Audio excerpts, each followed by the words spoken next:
Students, इस video में हम यूनिट सॉल्यूशन का एनसीईआरटी न्यूमेरिकल सॉल्व करेंगे। स्टेटमेंट देखो क्या है। 200 centimetre cube of an aqueous solution of a protein contains 1.26 gram of the protein. The osmotic pressure of such a solution at 300 kelvin is found to be 2.57 multiply 10⁻³ bar. Calculate the molar mass of the protein. तो यहाँ पर हमारे पास एक aqueous solution है, protein का एक aqueous solution है जिसमें प्रोटीन कितना है 1.26 ग्राम है। मतलब यहाँ पर ये प्रोटीन का एक्चुअल मास दे रखा है।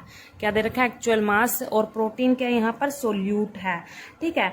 और एक्वस सॉल्यूशन है, इसीलिए यहाँ पर जो सोलवेंट होगा वो क्या होगा? वाटर होगा, ठीक है। अब जो ये एक्वस सॉल्यूशन है उसका वॉल्यूम भी गिवन है यहाँ पर 200 सेंटीमीटर क्यूब, ठीक है। और इस सॉल्यूशन पर जो भी ऑस्मोटिक प्रेशर एक्सर्ट हो रहा है वो भी गिवन है यहाँ पर 2.57 मल्टीप्लाई 10⁻³ बार। ऑस्मोटिक प्रेशर की वैल्यू भी गिवन है यहाँ पर और टेम्परेचर की वैल्यू भी गिवन है 300 केल्विन। तो हमें क्या कैलकुलेट करना है? मोलर मास कैलकुलेट करना है प्रोटीन का, ठीक है। जो इस सॉल्यूशन में प्रोटीन प्रेजेंट है ना, उसका मोलिकुलर मास कैलकुलेट करना है। एक्चुअल मास तो गिवन है, मोलर मास कैलकुलेट करना है। तो यहाँ पर हमारे पास जो कंपोनेंट फर्स्ट है वो वाटर कंसीडर कर लिया, कंपोनेंट सेकंड क्या कंसीडर किया? प्रोटीन कंसीडर कर लिया, ठीक है। तो दो कंपोनेंट है यहाँ पर। हमने लिख लिया कि वॉल्यूम कितना है 200 सेंटीमीटर क्यूब, ठीक है। अब देखो प्रोटीन सोल्यूट है और हमने ये क्या कंसीडर कर रखा है? कंपोनेंट सेकंड, इसीलिए मैं इसको W2 से डिनोट करूंगी इसके एक्चुअल मास को। प्रोटीन का जो एक्चुअल मास है वो W2 से डिनोट करूंगी। तो कितना है वो? 1.26 ग्राम। टेम्परेचर भी गिवन है यहाँ पर, पाई की वैल्यू भी गिवन है। पाई क्या है यहाँ पर? Osmotic pressure. ऑस्मोटिक प्रेशर को हम पाई से डिनोट करते हैं, वो वैल्यू गिवन है क्वेश्चन में यहाँ पर। और हमने क्या निकालना है? मोलर मास निकालना है प्रोटीन का। क्या निकालना है? मोलर मास निकालना है प्रोटीन का। वो M2 से डिनोट करूंगी क्योंकि जो प्रोटीन है वो कंपोनेंट सेकंड है, इसीलिए M2 से डिनोट करूंगी। तो ये हमने कैलकुलेट करना है यहाँ पर, ठीक है। तो यहाँ पर हमारे पास फॉर्मूला कौन सा लगेगा? जो ऑस्मोटिक प्रेशर का फॉर्मूला होता है, मतलब पाई क्या है यहाँ पर? ऑस्मोटिक प्रेशर है, तो पाई किसके इक्वल होता है? मतलब ऑस्मोटिक प्रेशर किसके इक्वल होता है? CRT। पाई क्या है यहाँ पर? Osmotic pressure. C क्या है यहाँ पर? कंसंट्रेशन है सॉल्यूशन की। R क्या है यहाँ पर? गैस कांस्टेंट है। T क्या है यहाँ पर? टेम्परेचर है। तो जो ये R होता है, गैस कांस्टेंट होता है, इसकी वैल्यू कांस्टेंट होती है। तो आपको ये याद करनी पड़ेगी कितनी होती है R की वैल्यू? 0.083 लीटर बार पर मोल पर केल्विन, ये वैल्यू होती है। आपको ये याद करनी पड़ेगी, ठीक है। तो देखो जो ये R होता है इसकी वैल्यू ना पास्कल में भी होती है, बार में भी होती है।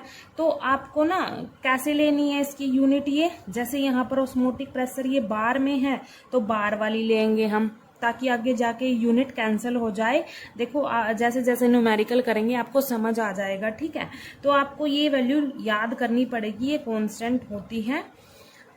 उसके बाद देखो यहाँ पर जो ये कंसंट्रेशन होता है सॉल्यूशन का, सॉल्यूशन की जो कंसंट्रेशन होती है इसको हम मोलैरिटी भी बोल सकते हैं, ठीक है। क्या बोल सकते हैं? मोलैरिटी भी बोल सकते हैं। और मोलैरिटी आपको पता है क्या होता है? Molarity number of moles of solute, यहाँ पर लिख लेते हैं number of moles of solute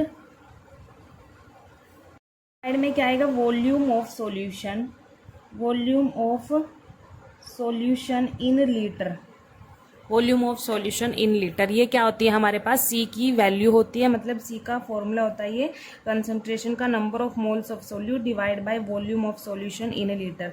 तो नंबर ऑफ मोल्स को, सोल्यूट के मोल्स को N से डिनोट करेंगे हम यहाँ पर। Volume of solution in litre यहाँ पर ये V से डिनोट करेंगे, ये लीटर में है, ठीक है। अब देखो ये जो C की वैल्यू आई है N डिवाइड बाय V, इसको हम यहाँ पर पुट कर देते हैं। तो हमारे पास क्या आएगा? Pi equals to N divide by V RT, ये आ जाएगा, ठीक है। इसको थोड़ा मॉडिफाई कर लेते हैं, क्या आएगा? देखो यहाँ पर ये V इधर डिवाइड में उधर जाके मल्टीप्लाई में हो जाएगा, पाई V इक्वल्स टू NRT। तो हम ये वाला फॉर्मूला यूज करेंगे यहाँ पर, ठीक है। देखो ये जो मोल्स है सोल्यूट के, जो मोल्स होते हैं सोल्यूट के, एन से डिनोट करते हैं हम, ठीक है। उसका फॉर्मूला क्या होता है आपको पता है? Actual mass actual mass divide में मोलर मास, ये होता है actual mass of solute divide में मोलर मास ऑफ सोल्यूट। तो यहाँ से एक्चुअल मास क्या है हमारे पास सोल्यूट का, W2 है, W2 से डिनोट कर रखा है, डिवाइड बाय मोलर मास हमें किससे डिनोट कर रखा है सोल्यूट का, M2। सोल्यूट क्या यहाँ पर प्रोटीन है ना, तो N का फॉर्मूला क्या हो गया, W2 डिवाइड बाय M2। तो हम जो ये N है, N की जगह हम ये पुट कर सकते हैं यहाँ पर इस फॉर्मूले में, ठीक है। तो हमारे पास pi V equals to W2 divide by M2 RT आ गया, ये आ गया हमारे पास, ठीक है।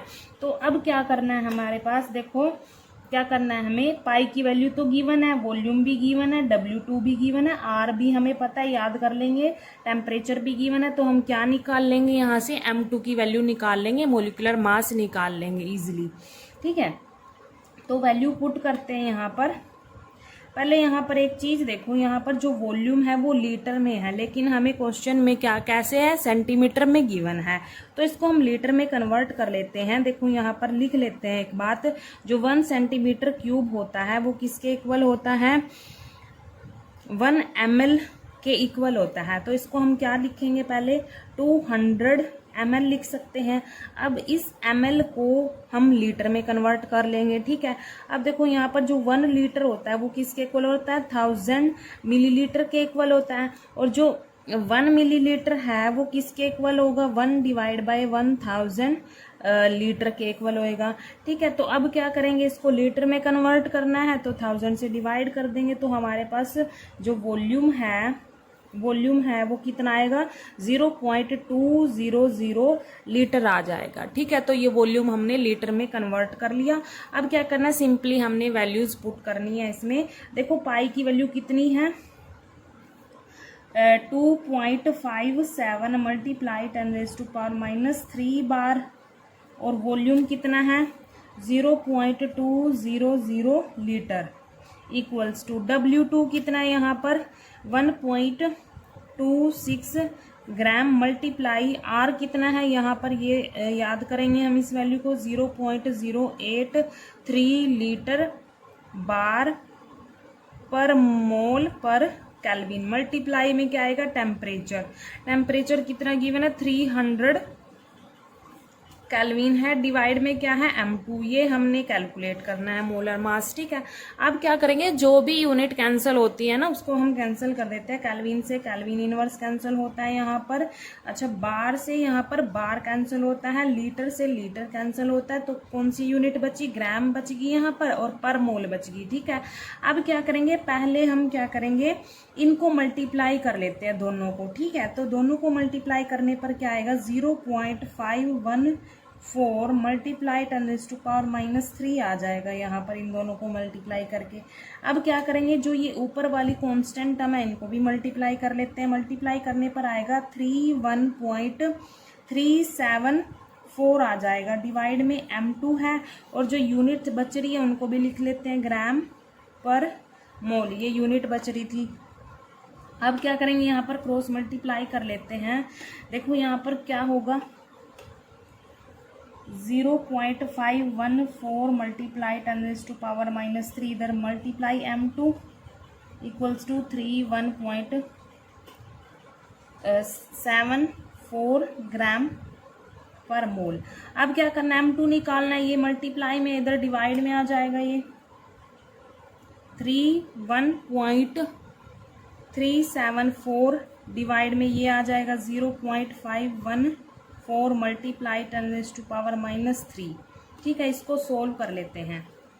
अब देखो यहाँ पर जो ये 10⁻³ है, नीचे डिवाइड में -3 है, तो ऊपर जाके 3 हो जाएगी, ये ऊपर जाके 3 हो जाएगी। इसको हम लिखेंगे 31.374 डिवाइड में ये एज इट इज 514, ये ऊपर जाके 10⁻³ हो जाएगी, ठीक है, माइनस से प्लस में हो जाएगी।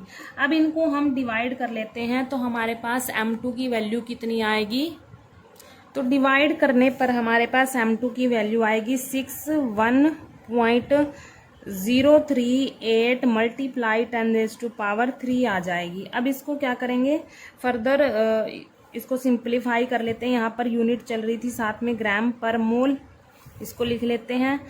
अब देखो इसको सिंप्लीफाई करेंगे तो हमारे पास M2 की वैल्यू आएगी 61038। ठीक है, ये आ जाएगी ग्राम पर मोल। यहाँ पर जो 10⁻³ थी ना, वो किससे कैंसिल होएगी, ये पॉइंट हट के डिवाइड में 1000 आ जाता है, उससे ये 10⁻³ कैंसिल हो जाती है, तो हमारे पास M2 की वैल्यू आ जाती है यहाँ पर। ये मैं यहाँ पर करके दिखा देती हूँ कैसे।